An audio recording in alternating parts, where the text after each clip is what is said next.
आपको अपनी जिंदगी में जब कभी भी छोटी से छोटी या बड़ी से बड़ी कोई भी परेशानी आ जाए तो भगवत गीता के ये 30 उपदेश उस वक्त पे आपको बहुत काम आएंगे।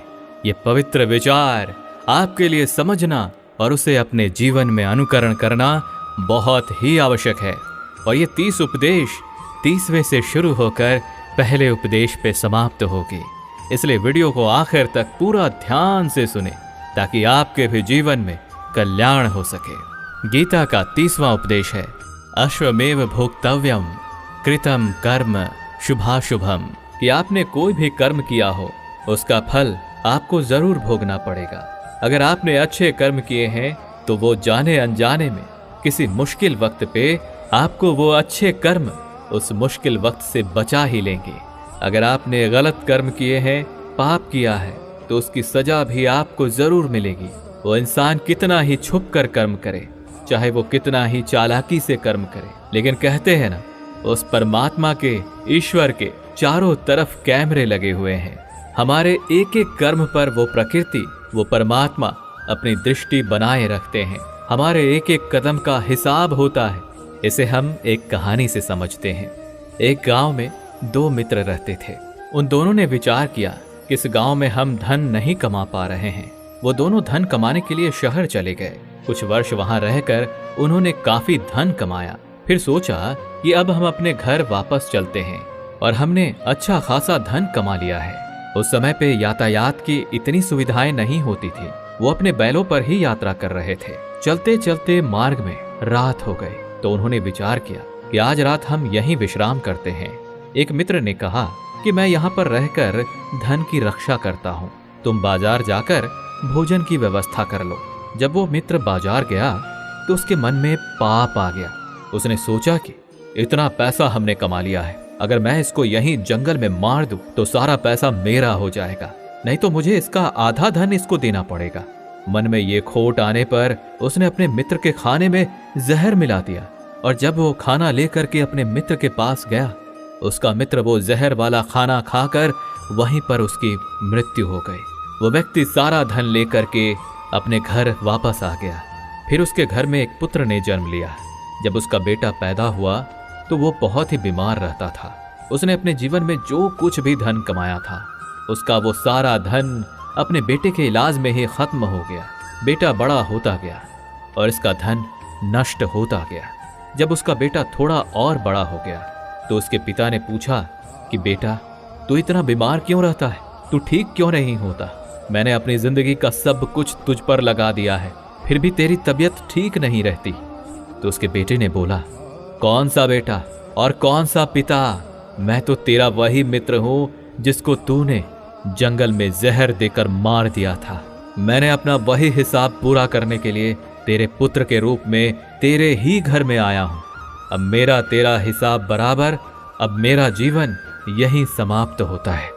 तो गीता का उपदेश हमें यही सिखाता है। कोई अपने आप को कितना भी चालबाज समझता हो, होशियार समझता हो, लेकिन अगर उसने गलत कर्म किया है, चाहे आज नहीं तो कल उसे उसका फल भोगना ही पड़ता है। कोई भी व्यक्ति अपने किए हुए कर्म से बिना उसको भोगे कभी छूट नहीं सकता। गीता का 29वां उपदेश है कि आपके सारे दुखों का कारण किसी को अपना मानना है।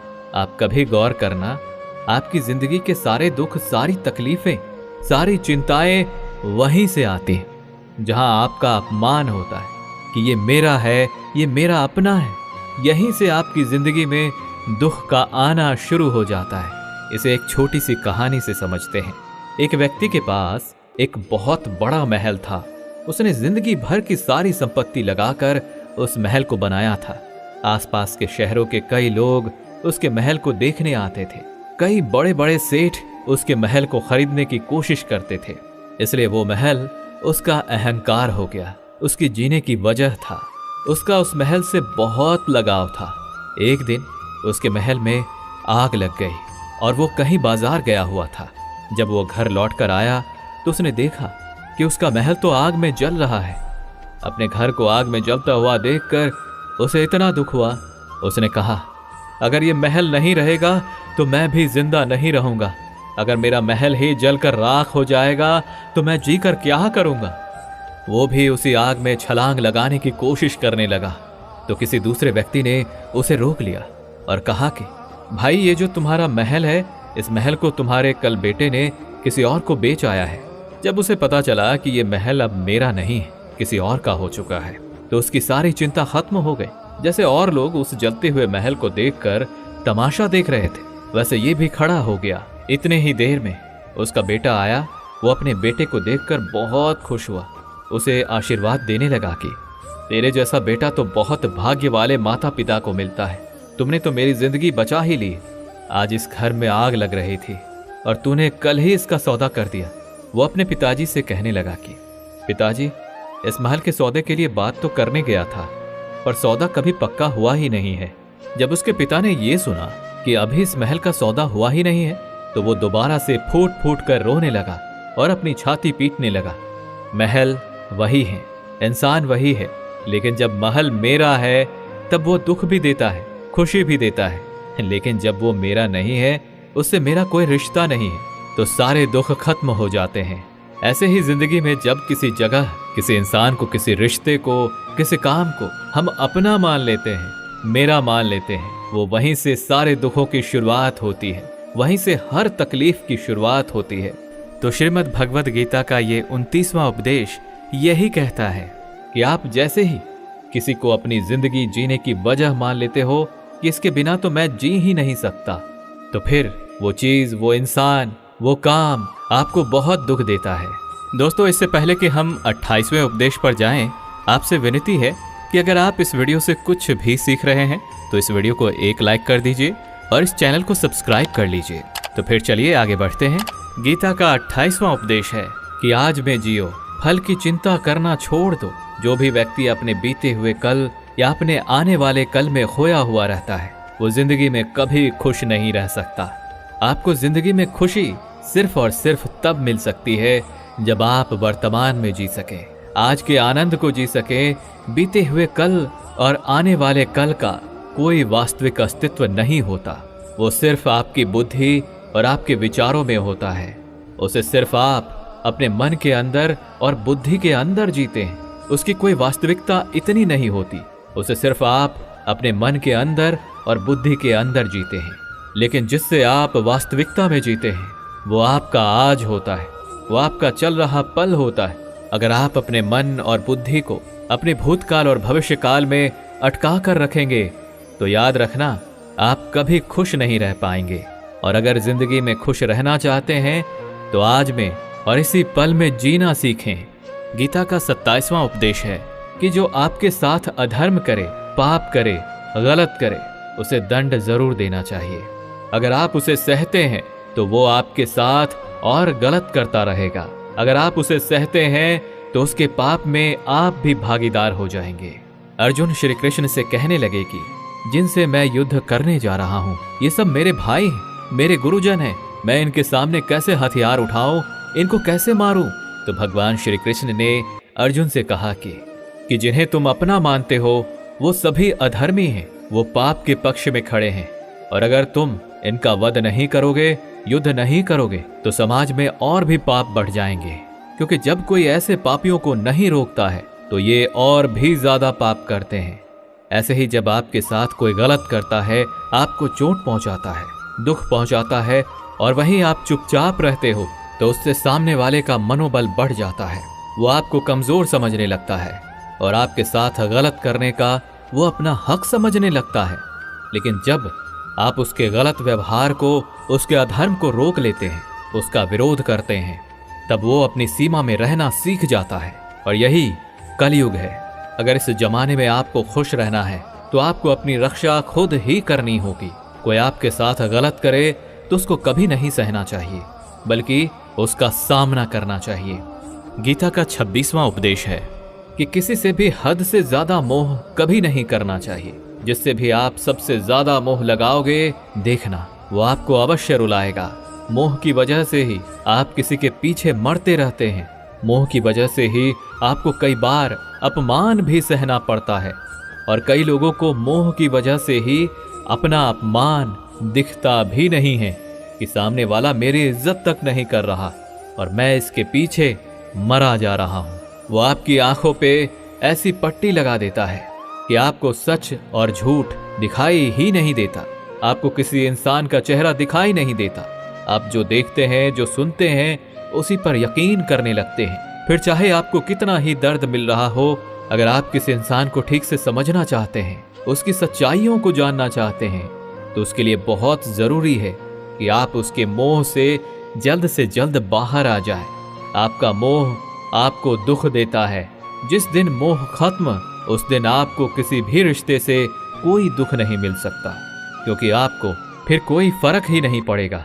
गीता का 25वां उपदेश ये है कि आप वो मत करो जो सभी करते हैं, बल्कि वो करो जो आपके लिए सही है। स्वधर्मम निधनम श्रेय भारत धर्मो भयावह। श्री कृष्ण ने अर्जुन से कहा कि एक जो तेरा कर्तव्य है, जो तेरे लिए सही है, जो तुझे करना चाहिए, वो कर। तू कभी भी वो काम मत कर जो दुनिया कर रही है। क्योंकि अर्जुन श्री कृष्ण से कहने लगा कि ऐसे भयंकर युद्ध में पड़ने से अच्छा है कि मैं सन्यासी बन जाऊं। तो श्री कृष्ण ने अर्जुन से कहा कि सन्यासी बनना तेरा कर्म नहीं है, तेरा धर्म नहीं है। क्षत्रिय है तू, कर्म और तेरा धर्म यही है कि तू अधर्म का नाश कर, धर्म की रक्षा कर। ऐसे ही हर इंसान का एक अलग कर्तव्य होता है, एक अलग ही मार्ग होता है। तो कभी भी उस मार्ग पर मत जाना जहां सारी भीड़ जा रही हो। कभी भी वो काम मत करो जो दुनिया करती है, कि आजकल का ये ट्रेंड हो गया है, ये फैशन हो गया है, सब करते हैं इसलिए हम भी कर रहे हैं। सारी भीड़ यही काम कर रही है इसलिए हम भी कर रहे हैं। अगर आप वो करोगे जो भीड़ कर रही है, तो आप भी उसी भीड़ में कहीं खो जाओगे। लेकिन वहीं अगर आप वो करोगे जो आपके लिए सही है, जो आपकी प्रतिभा है, तो दुनिया की सारी भीड़ में भी आप सबसे अलग नजर आओगे। गीता का 24वां उपदेश है कि जिंदगी में धोखा अपने ही देते हैं, क्योंकि उनको आपकी कमजोरियों का पता होता है। बाहर वाला आपको धोखा नहीं दे सकता, क्योंकि उसको आपके बारे में पता ही नहीं है कि आपको चोट कहां पहुंचानी है। लेकिन जो आपका अपना है, आपका खास है, उसे बहुत गहराइयों से पता होता है कि इसकी कमजोरी क्या है। ऐसा क्या करें जिससे इसको दर्द पहुंचाया जा सके, जिससे इसको हम नीचा दिखा सकते हैं, इसको चोट पहुंचा सकते हैं। ये कलयुग है, इसमें बाहर वालों से नहीं, जो हमारे अपने हैं ना, उनसे ही सावधान रहना होता है। महाभारत का युद्ध 2 अलग अलग राज्यों में नहीं हुआ था, बल्कि एक ही परिवार के भाइयों में हुआ था। सभी आपस में एक ही वंश के लोग थे। कितनी बार दुर्योधन ने जहर देकर भीम को मारना चाहा, न जाने कितनी बार दुर्योधन ने पांडवों को जान से मारने की कोशिश की। वो उसका कोई पराया नहीं था, बल्कि उसका भाई था। सारी लड़ाइयां घर के अंदर ही होती हैं, बाहर कौन लड़ेगा? हमसे घर में ही सारे झगड़े होते हैं। तो आपको चोट सिर्फ वही लोग पहुंचा सकते हैं जो आपके अपने हैं। आपको धोखा सिर्फ वही लोग दे सकते हैं जो आपके अपने हैं। गीता का 23वां उपदेश है, जो इंसान अपनी रक्षा खुद नहीं कर सकता, उसकी रक्षा भगवान भी नहीं कर सकते। श्री कृष्ण अर्जुन से कहते हैं कि तस्मात् सर्वेषु कालेषु माम नुस्मर युध्य च, यानी कि हे अर्जुन, तू हर काल में मेरा स्मरण करते रहना और युद्ध भी करते रहना। तो अर्जुन ने श्री कृष्ण से पूछा कि ये युद्ध तो कुछ ही दिनों में समाप्त हो जाएगा, लेकिन आप कह रहे हैं कि तू हमेशा मेरा स्मरण करते रहना और युद्ध करते रहना। हमेशा युद्ध करने का क्या मतलब है? तो श्री कृष्ण ने अर्जुन से कहा कि यह जिंदगी ही रणभूमि है, इस जीवन में सुख दुख आते ही रहेंगे और तुझे उनका डट के मुकाबला करना है। श्री कृष्ण ने ये नहीं कहा कि तू चुप करके बैठ जाना और मैं लड़ाई करूंगा। बहुत गहराई है गीता के ज्ञान में। हमारे जीवन की डोर भी संभाल के ईश्वर बैठे हुए हैं, लेकिन युद्ध हमें ही करना है। ईश्वर को याद करना है कि हे ईश्वर, मुझे शक्ति देना, मुझे समझ देना, मुझे बुद्धि देना, ताकि मैं अपनी जिंदगी की सारी लड़ाइयां जीत सकूं, मैं जिंदगी में सही मार्ग पर चल सकूं। लेकिन आपको अपनी लड़ाई भी खुद ही लड़नी पड़ती है। जो लोग ये कहते हैं कि हम कुछ नहीं करेंगे, सभी ईश्वर करेंगे, तो कहते हैं कि आलसी इंसान को देखकर तो भगवान भी घबरा जाता है। ये कुछ नहीं करेगा। भगवान ने बुद्धि दी है, समझ दी है, ईश्वर आपको प्रेरणा देते हैं, शक्ति देते हैं, लेकिन आपको अपनी रक्षा स्वयं ही करनी पड़ेगी। गीता का 22वां उपदेश है कि कोई भी ऐसी गंदी आदत खुद को मत लगने देना जो आपकी जिंदगी को बर्बाद कर दे। कहीं ना कहीं महाभारत का ये युद्ध एक जुआ की आदत की वजह से ही शुरू हुआ था। सारा खेल वहीं से शुरू हुआ था। एक ऐसी जुआ की लत जहां युधिष्ठिर ने अपने भाइयों को दांव पर लगा दिया, अपनी पत्नी को दांव पर लगा दिया। ऐसा जीतने का नशा कि अपना सब कुछ गंवा दिया।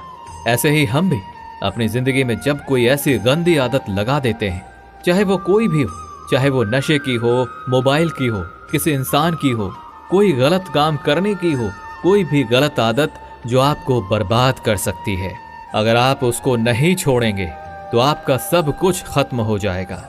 इससे पहले कि आपकी आदत आपको खत्म कर दे, आप अपनी गलत आदतों को खत्म कर दीजिए। गीता का 21वां उपदेश ये है कि आलसी इंसान कभी कुछ हासिल नहीं कर सकता। अधिकतर लोग सिर्फ योजनाएं ही बनाते रहते हैं कि मुझे बड़ा घर चाहिए, मुझे बड़ी गाड़ी चाहिए, मैं दुनिया घूमना चाहता हूँ, मुझे ये चाहिए वो चाहिए। ये हर कोई सोच लेता है, लेकिन उस पर मेहनत करना, अपना कर्म करना वो नहीं करते। क्योंकि चाहना तो बहुत आसान है, लेकिन उसके लिए कर्म करते रहना वो बहुत मुश्किल है। हर कोई चाहता है कि मेरा शरीर फिट हो, लेकिन उसके लिए एक्सरसाइज करना वो आपको ही करना होगा। जो इंसान आलसी बन के बैठा रहता है तो उसे ना ही अच्छा शरीर मिलता है और ना ही अच्छा जीवन मिलता है। तो अगर जिंदगी में कुछ पाना चाहते हो तो आलस्य को अपनी जिंदगी से दूर कर देना। आलस्य के चलते ही आपको कुछ मिलने वाला तो नहीं, लेकिन जो आपके पास है ना, वो भी गवा दोगे। गीता का 20वां उपदेश ये है कि जिंदगी में अगर खुशी चाहते हो तो मन की गुलामी को त्याग कर दो। कई लोग कहते हैं कि हम करना तो बहुत कुछ चाहते हैं, लेकिन कुछ कर ही नहीं पाते। पता भी सब कुछ है कि क्या करने से हमारी जिंदगी बेहतर हो सकती है, क्या चीज है जो हमको नुकसान पहुंचा रही है, लेकिन फिर भी कुछ कर नहीं पाते। समझते सब कुछ हैं, लेकिन समझकर भी, चाह कर भी कुछ कर ही नहीं पाते। वो इसलिए होता है क्योंकि आप अपने मन के गुलाम बन चुके हो। लोग तो अपनी जीभ का भी स्वाद तक नहीं छोड़ पाते, फिर कहते हैं कि हम पतले नहीं हो पाते, फिट नहीं हो पाते, सक्सेस नहीं मिल रही है, क्योंकि जो आपको करना चाहिए आप वो करते ही नहीं हैं। आपका मन सब कुछ समझकर भी आपको वो करने ही नहीं देता। इसलिए जिंदगी में अगर आगे बढ़ना है तो अपने मन के अनुसार चलना छोड़ दो। जो आपके लिए सही है वो ही आपको करना चाहिए। गीता का 19वां उपदेश ये है कि जो आपका है वो आपको मिल के ही रहेगा, और जो नहीं मिला है उसके लिए रोना छोड़ दो। आप जिसके लिए जितना रोओगे वो चीज आपसे उतना ही दूर चली जाएगी, और जो चीज आपकी सच में है वो कहीं ना कहीं से आपके पास जरूर पहुंच जाएगी।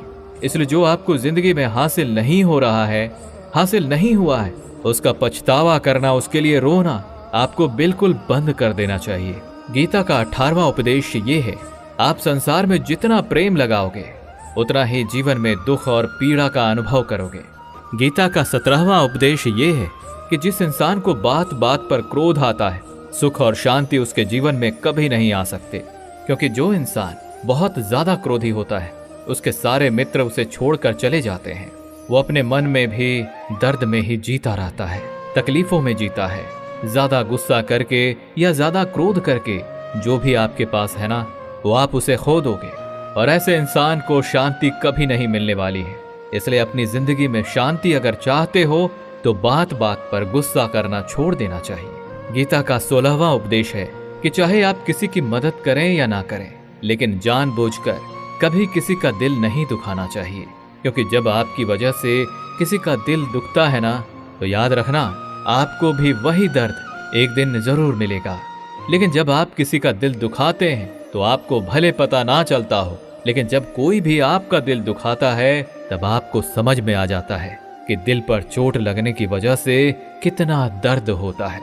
इसलिए चाहे आप किसी की मदद करो या ना करो, लेकिन किसी का दिल कभी भी नहीं दुखाना चाहिए। गीता का 15वां उपदेश ये है कि जो मुश्किल वक्त में, जो दुख के समय में आपका साथ दे, सिर्फ वही आपका अपना है। बाकी सब अपनेपन का नाटक करने वाले बहुत लोग होते हैं, बड़ी बड़ी बातें करने वाले बहुत लोग होते हैं कि हम आपसे बहुत प्रेम करते हैं। कोई भी दुख हो, कोई भी तकलीफ हो, हमें याद कर लेना। लोग दुख उठाने की बात करते हैं, लोग आने जाने की बात करते हैं, हाथ मिलाना तो ठीक से नहीं जानते और दिल मिलाने की बात करते हैं। जब सच में आपकी जिंदगी में तकलीफ आएगी ना, तब आपको समझ में आ जाएगा कि आपका साथ देने के लिए कौन खड़ा है और कौन भाग गया। क्योंकि उस समय पे सारे लोग भाग जाते हैं, क्योंकि लोगों को पता होता है कि ये व्यक्ति हमारे पास आया तो हमसे मदद ही मांगेगा और वो हमें कुछ दे नहीं पाएगा। लोग आपसे सिर्फ तभी रिश्ता रखते हैं जब आप उन्हें कुछ दे सकते हैं और आपसे उन्हें कुछ फायदा हो सकता है। लेकिन जब लोगों को ये पता चल जाता है, ये समझ में आ जाता है कि उनको आपसे कोई फायदा नहीं होने वाला, बल्कि उनको तो आपकी मदद करनी पड़ेगी, तो वो आपको दूर से ही देखकर भाग जाते हैं। इसलिए जो आपके मुश्किल वक्त में आपके साथ खड़ा हो, सिर्फ वही आपका अपना होता है। बाकी इस दुनिया में सब पराये होते हैं, क्योंकि सिर्फ अपना अपना कह देने से कोई अपना नहीं हो जाता। गीता का 14वां उपदेश है कि जो भी होता है अच्छे के लिए होता है, और जो हो रहा है वो भी अच्छे के लिए ही हो रहा है, और जो आने वाले भविष्य में होगा वो भी अच्छे के लिए ही होगा। वैसे ये बहुत गहरी बात है। कुछ चीजें जिंदगी में ऐसी होती हैं जो हमें लगता है कि मेरे साथ ही ऐसा क्यों हुआ, मेरे साथ ही होना था ये सब। लेकिन जब वो वक्त गुजर जाता है, एक दिन हमको समझ आ जाता है कि अगर हमारे साथ ये सब नहीं होता तो आज हम इस मुकाम पर नहीं होते। अगर मेरे साथ ये सब नहीं होता तो शायद हमारी जिंदगी और भी बर्बाद हो सकती थी। इसलिए अगर हमें ये समझ में आ जाए कि जिंदगी में जो कुछ भी हो रहा है वो सब अच्छे के लिए ही हो रहा है, तो जीवन में हमेशा खुश रहेंगे। गीता का 13वां उपदेश है कि हर काम को समझदारी से करना ही योग होता है। योगः कर्मसु कौशलम। कई लोग काम तो करते हैं लेकिन उन्हें हासिल कुछ नहीं होता। बहुत लोग कहते हैं कि हम तो मेहनत बहुत करते हैं, तब भी जिंदगी में सफलता हासिल नहीं हो रही है। लेकिन सच्चाई ये है कि बहुत कुछ करने से, बहुत मेहनत करने से आपको सफलता नहीं मिलेगी, लेकिन सही तरीके से, सही समझ के साथ काम करने से आपको जिंदगी में सफलता अवश्य मिलेगी। गीता का 12वां उपदेश है कि कभी भी किसी भी चीज की अति नहीं करनी चाहिए। कोई भी चीज हद से ज्यादा नहीं करना चाहिए। किसी से प्रेम भी हद से ज्यादा मत करना, किसी से नफरत भी हद से ज्यादा नहीं करना। हद से ज्यादा मीठा भी खराब हो जाता है, हद से ज्यादा कड़वा भी खराब हो जाता है, हद से ज्यादा आराम भी आपको बीमार कर सकता है, हद से ज्यादा खाना भी आपको बीमार कर देगा, हद से ज्यादा भूखा रहना भी आपको नुकसान ही पहुंचाएगा, और हद से ज्यादा जागना भी आपको बहुत ज्यादा नुकसान पहुंचाएगा। इसलिए जीवन को संतुलन के साथ जीना चाहिए। जैसे ही आप संतुलन को खो देते हैं, वैसे ही आपके जीवन में कोई ना कोई छोटी या बड़ी दुर्घटना हो जाती है। गीता का 11वां उपदेश है कि जिसे आप सबसे ज्यादा महत्व दोगे वो आपको कभी महत्व नहीं देंगे। आपने कभी गौर किया है कि आपका अपमान कौन लोग करते हैं? कि आप जिसे सबसे ज्यादा, हद से ज्यादा महत्व देते हैं।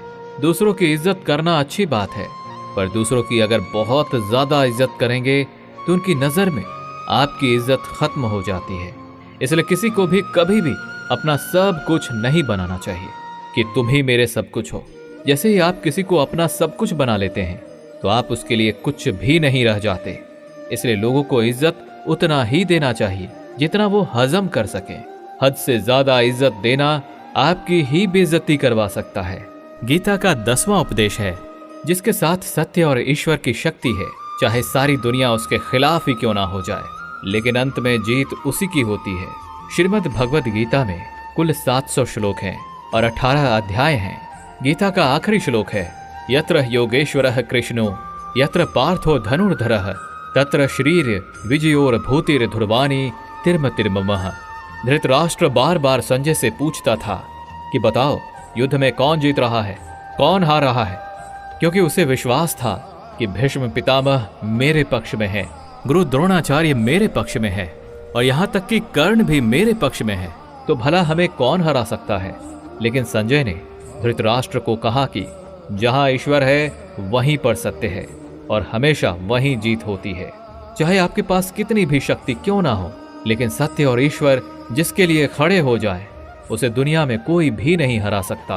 गीता का 9वां उपदेश है कि किसी पर भी आंखें बंद करके भरोसा नहीं करना चाहिए।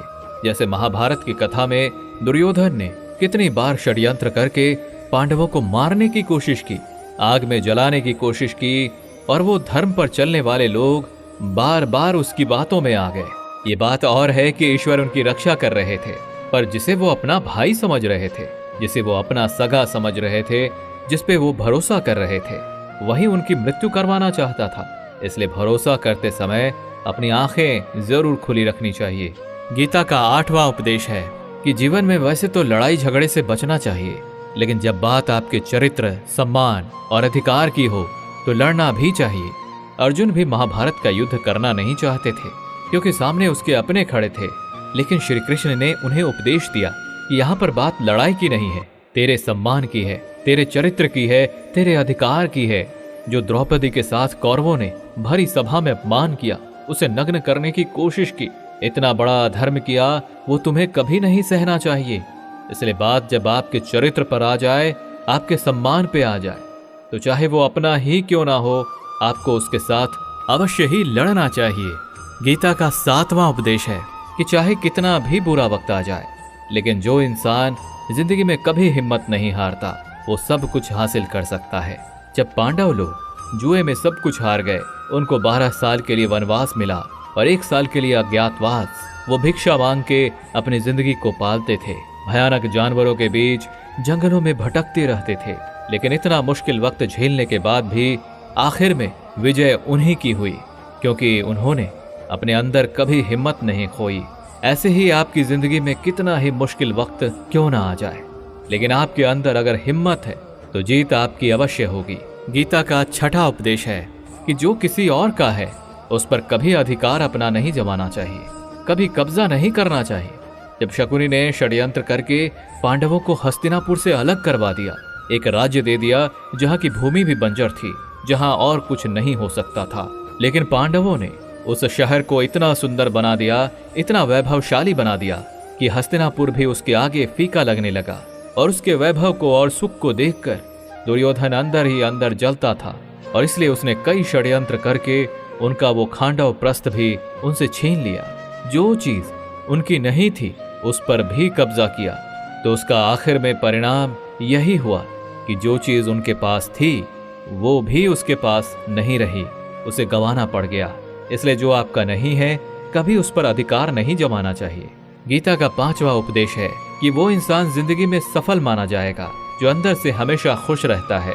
बाहर से तो सभी खुश दिखाई देते हैं, लेकिन अंदर से इंसान अशांति से भरा रहता है। बहुत पैसा कमा लिया, कामयाबी हासिल कर ली, लेकिन वो कामयाबी असली नहीं है। असली कामयाबी तब मानी जाएगी जब आपका मन खुश रहता हो। गीता का 4वां उपदेश ये है कि आप जैसा अन्न खाओगे वैसा ही आपका मन और आपकी बुद्धि होगी।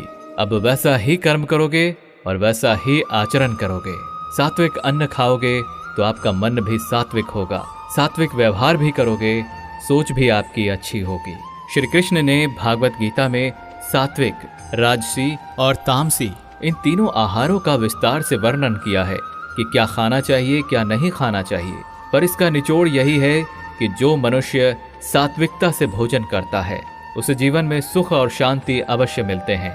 गीता का 3रा उपदेश है कि बुरा इंसान कभी अपनी बुराई नहीं छोड़ेगा। चाहे आप उसके साथ कितना भी अच्छा चलो, वो आपको तकलीफें अवश्य ही देगा। इसलिए जो जैसा है आप उसके साथ वैसा ही व्यवहार करें। बुरे इंसान के साथ आप कितना भी अच्छा बन जाओ, वो कभी अच्छा नहीं बनने वाला। दुर्योधन जंगल में पांडवों को मारने के लिए गया था, लेकिन वहां पर भी लोगों ने दुर्योधन को पकड़ लिया। उसका मित्र कर्ण भी उसे छोड़कर भाग गया। वो भील दुर्योधन को मार देना चाहते थे, लेकिन युधिष्ठिर अपने भाई की रक्षा करने के लिए वहां पहुंच गया और उसके जीवन की रक्षा की। लेकिन उसके बाद क्या हुआ? वो हमेशा पांडवों को नुकसान ही करता रहा। इसलिए अगर कोई इंसान बुरा है, उसके साथ आप ज्यादा अच्छा बनने की कोशिश ना करो। जो जैसा है उसके साथ वैसा ही व्यवहार करो। गीता का 2रा उपदेश है कि मृत्यु से डरना व्यर्थ है। हर व्यक्ति के मन में मृत्यु का भय होता है। इस संसार का जब से निर्माण हुआ है तब से जन्म मृत्यु का चक्र चला आ रहा है। ये प्रकृति का नियम है। इस सत्य को स्वीकार करके भय मुक्त होकर आज में जीना चाहिए। किसी को भी आने वाले पल के बारे में कुछ नहीं पता होता, लेकिन इस संशय में भयभीत रहने से जीवन नहीं जिया जा सकता। गीता का पहला उपदेश है कि जो इंसान अपने कर्मों को समय पे खत्म नहीं करता, समय की कद्र नहीं करता, उसकी जिंदगी का सारा समय व्यर्थ ही समाप्त हो जाता है, क्योंकि समय ही आपका जीवन है। अगर आप अपने समय को व्यर्थ में नष्ट करते रहेंगे और उसे गंवा देंगे तो आपको जीवन में कुछ भी हासिल नहीं होगा। अगर कुछ जिंदगी में पाना चाहते हैं तो समय की कदर अवश्य करना सीखो। जो भी व्यक्ति गीता के इन 30 उपदेशों को रोज सुनेगा, समझेगा, तो जिंदगी की कितनी भी मुश्किल से मुश्किल घड़ी क्यों ना आ जाए, उसे ऐसे मुश्किल वक्त में भी रास्ता अवश्य मिलेगा। दोस्तों, अगर आपने इस वीडियो से कुछ भी सीखा हो तो इस वीडियो को एक लाइक कर दीजिए और कमेंट में जय श्री राधे कृष्ण अवश्य लिखिए। और इस चैनल पर नए हैं तो चैनल को सब्सक्राइब करके नोटिफिकेशन बेल आइकन को ऑल पर सिलेक्ट कर लीजिए। धन्यवाद।